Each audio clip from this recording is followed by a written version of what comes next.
नमस्कार दोस्तों, स्वागत है आपका मेरे चैनल कॉमिक्स लाइफ में।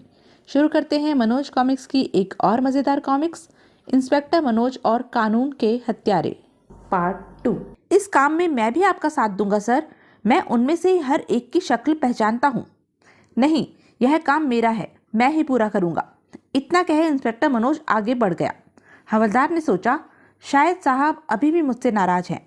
फिर हवलदार इंस्पेक्टर मनोज के पीछे चल दिया। अब मैं आपका पीछा नहीं छोड़ने वाला सर, देखता हूँ कब तक आप मुझसे नाराज रहते हैं। थोड़ी ही देर बाद हवलदार मोटरसाइकिल से इंस्पेक्टर मनोज की जीप का पीछा कर रहा था। उधर अमृतपाल को जब यह पता लगा कि प्रोफेसर कैलाश के हत्यारों को पकड़ने की जिम्मेदारी इंस्पेक्टर मनोज को सौंपी गई है, तो वह उसी रात अपने खास गुर्गो शिंदे और उसके साथियों को अपने निवास पर बुलाकर बोला, हालात दिन प्रतिदिन बिगड़ते जा रहे हैं। इंस्पेक्टर मनोज हमारे लिए बहुत बड़ा खतरा बन चुका है। हमारा तो धंधा ही चौपट हो गया है। जान बचाने की खातिर चूहों की तरह बिल में छुपकर रहना पड़ रहा है। तुम तो जानते हो इंस्पेक्टर मनोज पर गोलियां मैंने बरसाई थी। अगर मैं उसके हाथ आ गया तो वह मेरा कचूमर निकाल देगा। प्रोफेसर कैलाश ने उसे इतना ताकतवर बना दिया है कि अब हम उसका कुछ नहीं बिगाड़ सकते। अब तो प्रोफेसर कैलाश ही हमारी मदद कर सकता है। प्रोफेसर कैलाश को मैंने खत्म कर दिया है। यह तुमने अच्छा नहीं किया सेठ। बेकार की बातें छोड़ो और इंस्पेक्टर मनोज की सोचो। उसके हाथ हमारी गर्दन तक कभी भी पहुंच सकते हैं। यानी तुम चाहते हो हम इंस्पेक्टर से टकराएं? यह तो वही बात हो गई, आ बैल मुझे मार। घबराओ नहीं, वह तुम लोगों का कुछ नहीं बिगाड़ सकेगा। मैंने उसकी मौत का सामान तैयार कर रखा है। क्या मतलब? आओ मेरे साथ, सब समझ में आ जाएगा। तत्पश्चात अमृतपाल शिंदे और उसके साथियों को दूसरे कमरे में ले गया और मेज पर रखी एक विचित्र गन की तरफ इशारा करते हुए बोला, यह गन इंस्पेक्टर मनोज को पलक झपकते ही इस धरती से गायब कर देगी। बस जरूरत है मौके और सावधानी की। सुना है इंस्पेक्टर मनोज पर गोलियों का कोई असर नहीं होता। उसका जिस्म फौलाद का बना है।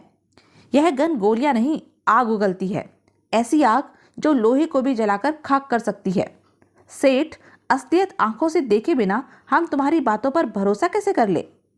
शिंदे की बात सुनकर अमृतपाल ने गन मेज से उठा ली और कमरे में मौजूद लोहे की अलमारी को निशाने पर ले ट्रिगर दबा दिया। ओह! पलक झपकते ही आग की लपट अलमारी से जा टकराई और दूसरे ही पल अलमारी अपनी जगह से गायब हो चुकी थी। ओह! देखा इस गन का कमाल?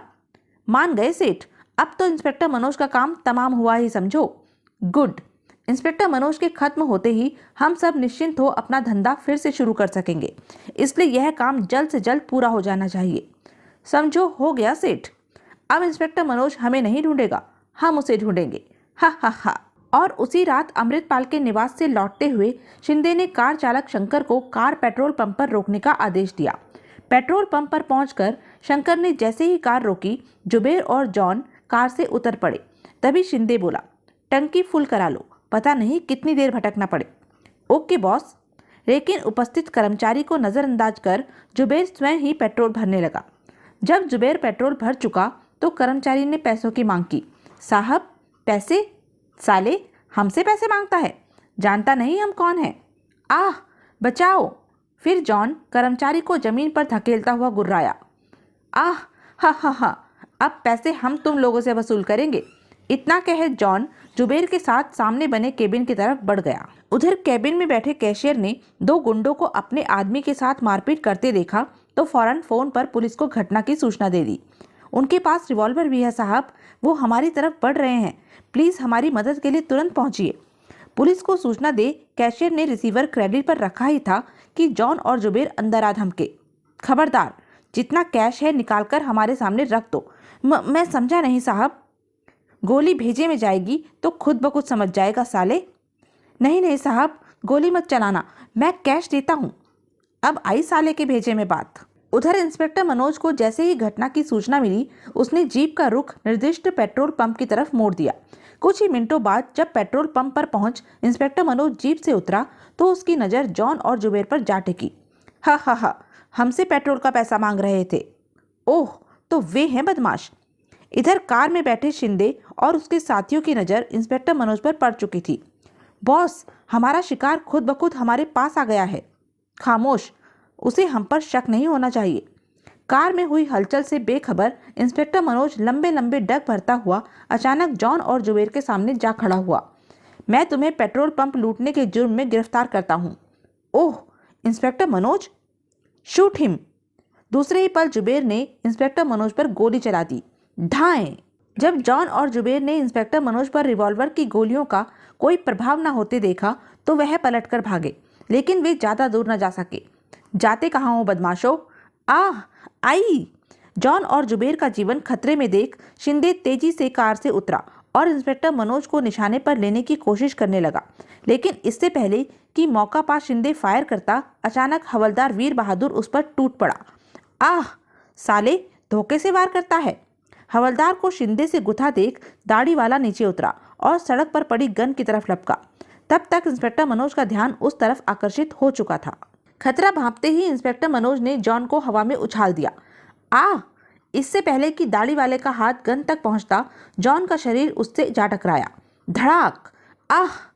लेकिन ठीक उसी समय शिंदे हवलदार को अपने से दूर धकेलने में सफल हो गया। अगले ही पल शिंदे के हाथ में गन थी। शिंदे ने आव देखा ना ताव इंस्पेक्टर मनोज पर निशाना साध ट्रिगर दबा दिया, लेकिन इंस्पेक्टर मनोज सतर्क था। कुछ ही क्षणों में जुबेर का शरीर राख के ढेर में तब्दील हो चुका था। इधर खतरा भाप जॉन और दाढ़ी वाला कार में पहुंचते हुए चिल्लाए, कार भगाओ शंकर, वरना हम सब मारे जाएंगे। बौखलाकर शंकर ने कार दौड़ा दी।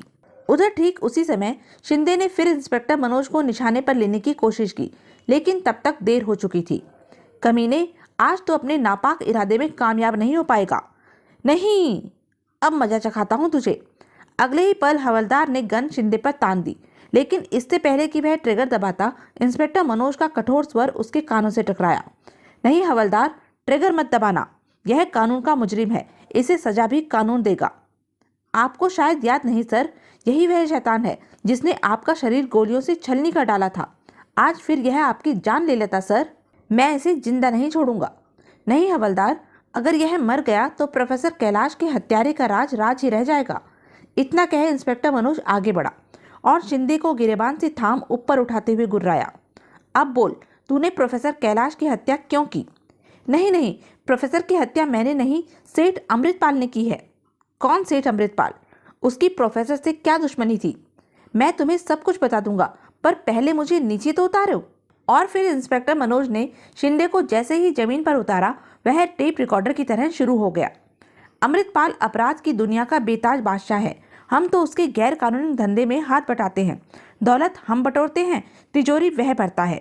वह प्रोफेसर कैलाश के फॉर्मूले की मदद से तुम जैसा रोबोट तैयार कर उसे अपने गैर कानूनी धंधे में इस्तेमाल करना चाहता था, लेकिन जब प्रोफेसर राजी ना हुआ तो अमृतपाल ने उसकी हत्या कर फॉर्मूला प्राप्त कर लिया। सब कुछ जानने के बाद इंस्पेक्टर मनोज शिंदे को हवलदार वीर बहादुर के हवाले करते हुए बोला, तुम इसे थाने ले जाओ, मैं अमृतपाल की खबर लेता हूँ। Yes sir. अमृतपाल के निवास पर पहुंचकर इंस्पेक्टर मनोज सोते हुए अमृतपाल को गिरेबान से थाम उठाता हुआ गरजा, बहुत सो लिए सेठ, आप जेल में चक्की पीसने के लिए तैयार हो जाओ।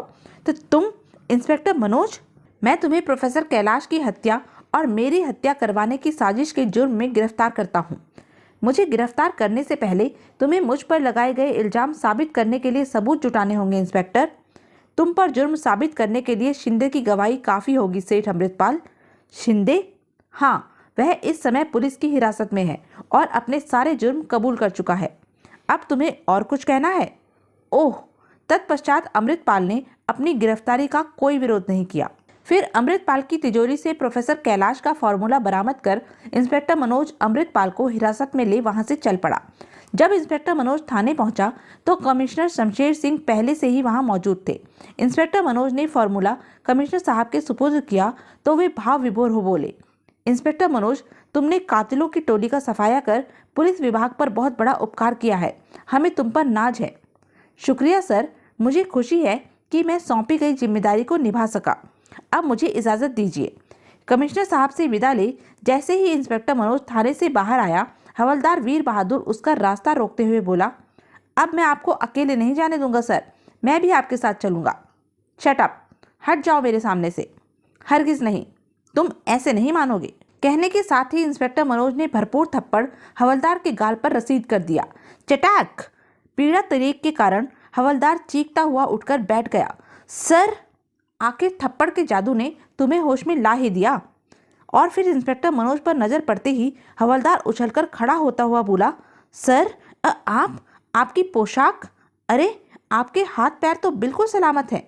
तुम्हारा दिमाग तो नहीं फिर गया? मेरे हाथ पैरों को क्या हुआ था? लेकिन वो लुटेरे पकड़े जा चुके हैं और माल भी बरामद हो गया है। अगर मैं समय पर नहीं पहुंचता तो वह लुटेरा तुम्हारा काम तमाम कर देता। अब समय बर्बाद मत करो, बाहर पुलिस फोर्स हमारा इंतजार कर रही है। Let's go. Yes sir. फिर हवलदार इंस्पेक्टर मनोज के पीछे चल दिया।